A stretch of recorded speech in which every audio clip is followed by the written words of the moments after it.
I'm joined now by Chloe Abbott, runner-up at the NCAA championships back in 2019 in the 400. She's also an accomplished singer. She just signed a contract with On Running. Chloe, thank you so much for joining me. First off, can you explain how the contract came about?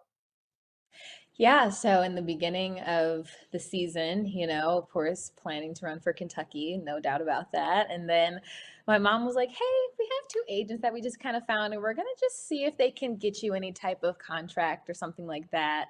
And I was like, she was like, "No worries though, just keep doing your thing." I was like, "Okay, great, cool." And then like a few weeks later, my mom's like, "Okay, so they found a company that is interested in you, so let's just have a conversation." And I don't know what month this was in. It all happened so fast. And then after we had a conversation with the creative marketing guy from On, and then the agents, and I was like, "Oh wow, like this seems like actually a fun idea." Not just because, finally being able to run professionally, but also because they loved my music and my acting and my entertainment side. And so that was so refreshing. But yeah, so that's how it kind of came about. So super weird, but Was it difficult to forego NCAA eligibility, even with all the uncertainty around the NCAA season? honestly, it was hard because I was leaving my team, but no, it wasn't that hard, honestly. Because the NCAA and I love the NCAA, but it was extremely restrictive when it came to me wanting to promote my music, me wanting to get likeness off my image. And as an artist, it's extremely hard to like restrict that side of myself. So once I Mhm. got that freedom, I was honestly, it's like a weight was lifted off my shoulders. And so it was hard though, definitely to leave my team, but I mean, I'm still here with them. But it wasn't. It kind of was like a yes, get out of there. Mhm. So So it wasn't bad. you're still in Kentucky. You're still training with the same coach. Has that all carried over to your Yeah, professional career? yeah. So right now, currently, since it was such a different like shift, I'm changing right in the middle of season, so it made sense to stay with Coach Green until honestly as long as I can. But yeah, so Mhm. that's the plan right now. Staying with them, still training with my teammates, still using the facilities, all of that, which is a blessing because this pro life I'm learning is not as cute as everyone makes it seem. So it's a blessing being able to have facilities and training and all that. So yeah, everything's the same. Can you explain that more about how it's not as cute as you maybe thought it would be? I mean, it's definitely is very, I mean, we already knew how intense, being a pro is, naturally you're competing against people you looked up to. So that's a whole new dynamic. But honestly, it's not as cute when it comes to having facilities, being able to have a trainer, planning your travel, your itinerary, what you're going to eat, like how you're going to get there, how you're paying for it. Like there's so many things that you don't realize you have to be responsible for it until you're in it. And I mean, I'm blessed to have, Coach Green who's like, "Hey," and Coach Hall also who's just like, "Look, this is how it's going to be." So I was kind of prepared. But when you're in it, if you don't have agents backing you, if you don't have a company backing you, I can't imagine the stress or the, worry or, the misplacements that people could have coming right out of college. So I'm definitely in a very blessed, great position, but it's definitely not all that it's like, ooh, popping, like you see all the good stuff on the track, but like there's a lot of stuff that goes in it behind the scenes that no one knows about. And it became real when I turned pro. So And you mentioned part of the reason why it was a good transition for you because it frees you up to pursue your other interests like singing and acting. How are you going to split up your time between all those endeavors? I'm sure you've thought this through. Like, how do you maximize all three? it's something that I'm still learning how to do. I've been doing this for such a long time now at this point, like figuring out how to balance practice with, other engagements like with auditions or singing opportunities. And it's something that I'm learning because now it's like high level. Originally it was like, "Oh, I have a anthem here and a track meet there," and it wasn't that Mhm. high. But now it's like I have the Olympic trials and then I have this amazing audition for a movie coming up. And it's like that I feel like I'm really working in uncharted territories that I'm learning right now as we speak. But right now, I'm just really relying on my coaches on and my agents to kind of all be in the same communication. So that then when an engagement does come up off the track, like I tell on, I say, hey, this is great. What, how do you feel about this or whatever? And they're like, yeah. And then that kind of makes it a lot easier to deal with, because they're on my side with that. They want that part of me as well, which was extremely important looking for a shoe company for me. So.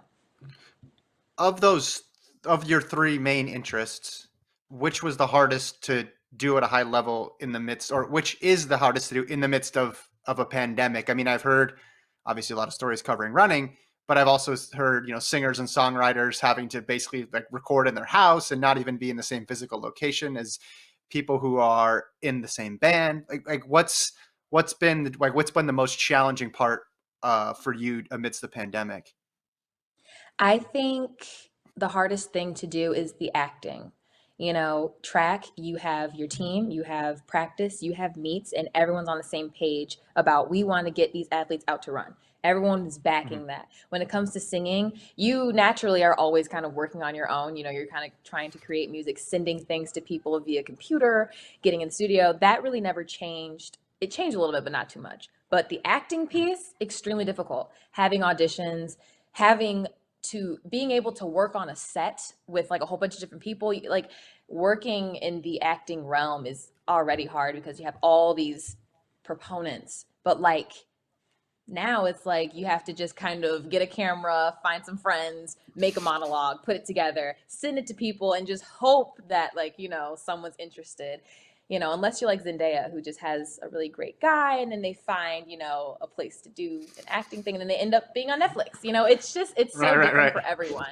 It just Yeah. depends. But the acting, I think, is the hardest part during the pandemic for sure. Have you done like auditions via Zoom and things like that? No. So I had actually a good amount of auditions before the pandemic, and that was a Hmm. blessing because I was able to go and travel and do those. But now I've witnessed a few auditions like on Clubhouse or on Zoom, and I'm like there because I like to just watch and see other people do them, but I have not done it. But it's so weird. It's literally the weirdest thing. It's like you have to like evoke emotion in your kitchen and like show that you're worth the part in your pajamas. It's so weird. So it's yeah, the acting, I think actors right now, that's definitely the hardest, I think, in my opinion. But It sounds like from talking to you that you think you can do all three of these at the same time at a high level and one doesn't take away from the other. Is that an accurate assessment? I definitely think that they all kind of help me function. Like the acting and the music really help me perform well on the track because I have an escape if track is like, oh my God. But then when track is going well, I have things to come back to when I come home because another ugly thing about track is it's a lonely sport. Like you go, you travel, you get in your hotel, you're doing nothing the majority of the time until you compete. And then once you compete, you come back, you're alone. If you have nothing to do, if you have no passions outside of track, it can get so like lonely and I wouldn't say boring and sad, but I definitely think that it can Mhm. get pretty like, what else am I going to do? So I think that definitely all three of these amazing gifts that I have, they work in like a circle for me. Mhm. And definitely one can't work without the other. I've tried it. I've tried to ignore singing and acting during college years. And I would tell my coach, I'm like, I feel miserable. It's like all I'm doing is running track. I don't get to do anything that I love. Like, and I fought Mhm. it forever. But I feel like God's using me honestly to show people who are high elite athletes or actors and singers and models that you can do two things or three things at a high level and not have to choose. And I think that a lot of people in this sport have always had to choose one over the other, one passion over the other, and that's just not what it needs to be. And I think that I'm here for a bigger purpose of just myself. I feel like I'm an example for people who want to do more than just one thing, and to also show them that it's possible. So definitely, they all kind of work together for me. Need it all. Which one do you think is the hardest to achieve the ultimate level of success in? I think track and field. 1000% track and field.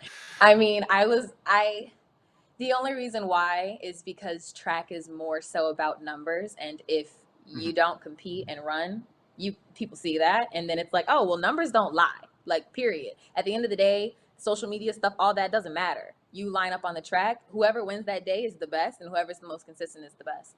When it comes to entertainment, if the world likes you, it doesn't matter what you do, as long as you stay likable, marketable, and well appreciated, and that's all that matters. I think that track is definitely more of like a, I show how much work I put in, I show up, show out, and I think that that is definitely harder. But I think that getting to the place of the entertainment industry, well, nowadays because of social media, it's really not that hard. If you get picked up and they like you, then it's fine. But like for people who don't have that luck of like getting a viral video, it is a little bit Mhm. more difficult just trying to get your foot in there and have people take you seriously.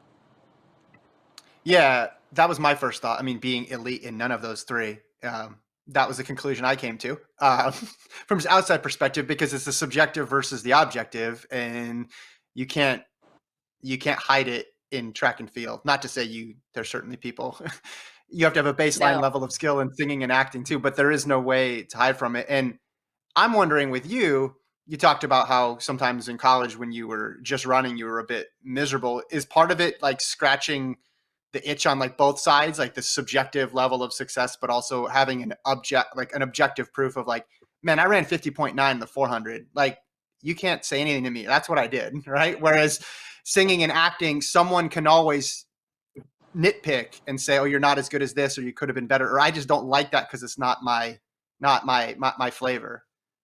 Yeah, I don't know. I definitely feel like it definitely one with the other is extremely important for them to work out.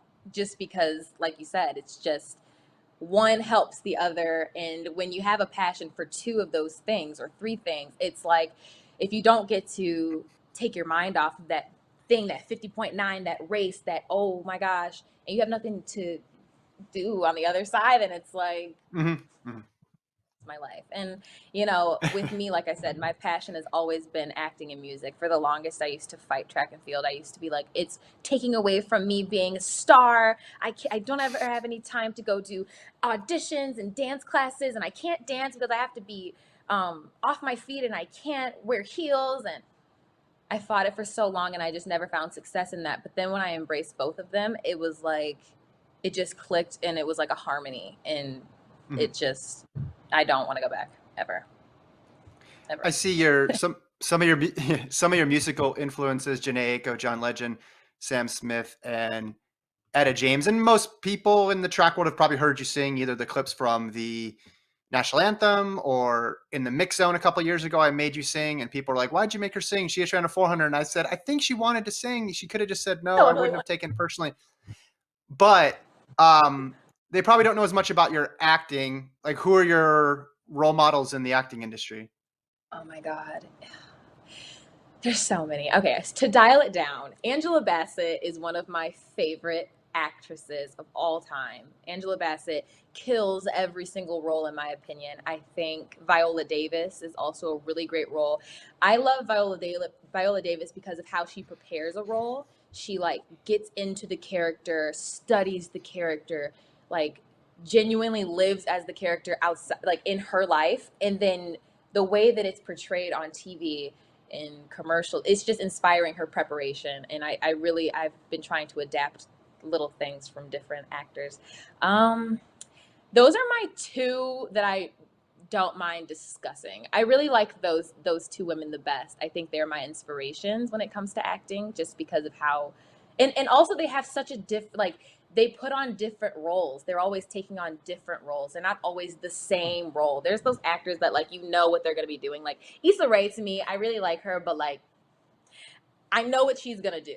Like I know what role she's gonna play. And when she tries to like step out of that zone of like being herself or like that funny character, it just doesn't work for me. That's just me though. That's just me. Everyone loves Issa Rae, but just that's personally I'm like it's okay. Um but yeah, those are my two favorites for sure. But what yeah, sort who's of that? what sort of roles do you like? Like what sort, I like don't in terms of I don't know if actors and actresses like frame it like that, but like yeah. what sort of things pique your interest, or what sort of experiences have you had that you've enjoyed? I really enjoy I enjoy I enjoy fake crying. I like the type of roles where I have to I do. I really enjoy it because it's really hard. And when I do it, it's the most accomplishing feeling. But I really enjoy roles that have a lot of monologues, the ones that are a lot more slow, a lot more serious, more passionate, like roles that characters can connect to. I really appreciate realism. I really appreciate like actors who are speaking truth that people can watch and feel like, damn, I'm not alone in this, like, or, like those type of roles that really captivate an audience. Comedy roles to me are cool, but I think that sometimes you can only go so far. I mean, unless you're a comedian. I'm not a comedian. I feel like only so many people can do that and be successful. But I appreciate roles that like people can really relate to, whether it be really sad roles. I really like playing sad roles. I really love that. It's really dramatic and I love it. But I also love playing like very straightforward, straight to the point, realistic characters, like people you can relate to. So I like those types of roles for sure. But I've had my fair share of like playing villains and stuff. And, then like in my little old days, I used to play like witches and like do like weird cackles and have like that type of energy. And that was fun. But now that I'm more mature, I love the mature roles for sure. Mhm. Yeah.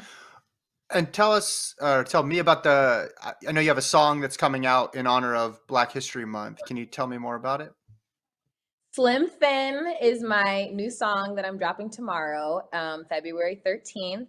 And it is, I call it my passion project, just because for the longest, like I said, I love realism. I love people who are realistic. I love people who are honest about emotions and being a human being. And I want to evoke that as much as I can. And I, for a little bit, struggled with just like being so skinny and being so like lean and not having like big boobs, like a big butt. I don't know, I struggled with that for a little bit. And I finally got to a place where like I really appreciate the differences in my body. I love what I bring to the table. It's not the same as everyone else. And I feel like I have a lot of friends who are also very lean, very skinny. I was actually just talking to Shania Collins today at practice, and she was like, Slim Thin's gonna be my anthem because we are slim, we are thin, we are just as beautiful. And I was like, you're right. And it that brought so much joy to my heart because people like us who are skinny don't have too many things going on. Like it's hard sometimes. And I think that my song definitely speaks truth to just like appreciating your body, appreciating the journey. And in the song, I talk a lot about how I craved that at one point. I wanted to be different. I wanted to look different. But then over time, the song kind of turns into like, that's okay. That's real. It happens. But at the end of the day, like, don't harp on it so much. And then also, just like utilizing people in the song, like my mother, just like kind of reminding people to always go back to your roots to remind you, like, this is who you were made to be. So be that, embrace it, and you will always be loved by the people who love you. And then, of course, being a Black woman today is just extremely liberating. Just being able to say that I'm a Black woman is very accomplishing. And so, just also paying homage to Black History Month, but also paying homage to love, self love, Valentine's Day. It kind of all worked together, which was amazing. But I'm so excited for that to come out on all music streaming platforms. You can check it out on YouTube, Apple Music, Spotify, everything. Make sure to check that out. I feel like everyone will love it. Correct me if I'm wrong. I saw the producer credit on there. Did Daniel Roberts help with the beat? 100-meter hurdle, 110 hurdler, Daniel Roberts. No, so the on commercial that we did, the Oh, song okay. and that, yeah. So me and Daniel created that. Daniel is no, if no one knows, he is in love with music. Like more, I feel like he's in love with music more than me personally. Like he loves making beats. He loves the art. He has so many inspirations. It's ridiculous. You could talk about music with him all day. And I called him up and I was like, hey, like, On wants me to create this song for the commercial. Can you help me out? And he was like, of course, like, come over and we could just like vibe out. So we got there. I got to his apartment, and like we were just like up all night, like working on like a really nice sound that amped up people, got people ready, like feeling they want to run. And once we finished it, we actually had another guy on the Kentucky team, Charles, who goes by Fully Surfin', his music name. He mixed and mastered the piece, which is basically Hmm. like cleaning everything up, making sure all the levels are even and everything sounds good on a radio, on your phone. And he cleaned it up because he's also really good with music. And it was just so cool being able to show people, like I said, like we have passions outside of track and field. Track and field is amazing and it is definitely our base, but there's so many other things that we love that people don't see that I think is important to showcase so that then people understand it's okay to like love other things outside of track and field. But that was amazing. It was so cool working with Daniel. And so now we're gonna try and figure out how to finish it because we only have that part. And now we're like, okay, how can we make the rest of the song? Because we were kind of in like a time crunch, and so we didn't like focus on making a full song. But people loved it, so we're gonna probably finish that up and put it on Apple Music. That's got to be a lot of pressure. Not many people sign a pro contract, and the first thing that they have to do is then make the music for the video that goes to their pro announcement. You're in a pretty unique situation, I think. I definitely loved it though. It was like so cool because Steve, the guy who is the they call it comms. Is that communications, Hmm. marketing and communications? Okay, Right, yeah. So right. he's basically the marketing guy, the creative guy. And he was like, it'd be great if you could just make a song for, the commercial. And I was, oh, that's so smart. Like that really is smart though, because I didn't think about that. But then I was like, that's really great because that's important. I need to showcase the fact that I could write music, I could sing a song. And Hmm. so I really loved it. And it was a challenge, but I really love challenges. If you couldn't already Hmm. tell, I really enjoy being challenged. Like it's really fun because at the end, when you succeed, it's such a great feeling. But yeah, so when he said it, I was like, oh, bet. And he loved it. When I sent it to him, I Hmm. was so nervous. I was like, I hope you enjoy it. And he was like, oh, this is amazing. And he loves music too. So that's also great because I need people in my life who appreciate good music. Good music. But yeah. What what's good music right now? What are you listening to? Honestly, I don't find myself listening to as much music anymore. I'm writing so much that I'm literally just in my own head. Like I don't really listen to as much music as I used to, but when I did, good music to me is like straight up singer, vocalist, and maybe two instruments and they're just vibing out. Like, gosh, what's her name? Yeba Smith. That's someone I think I you just hear her voice and you can appreciate the tone quality. Cynthia Erivo, oh my gosh, amazing. She was the one who played Harriet and Harriet Tubman. Oh, I can talk about her all day. Her voice is amazing. Good, wholesome music. She's amazing. Janae Aiko, 10 out of 10. Who else? John Legend is always will always be my favorite. I don't care what he does. He doesn't have to do anything at all. Like that's like how I feel about Allison Felix. Allison Felix could literally quit track today, do nothing, and I love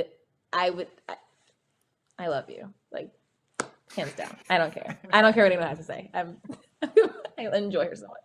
But yeah, good wholesome music that you can just listen to, appreciate, and learn something from it. Like good music. Well, congrats on the contract, Chloe, and good luck with the running, the singing, the acting, anything else you have planned in this year and beyond. I appreciate you taking the time to chat. Thank you so much. This was fun. Ooh, that was cool.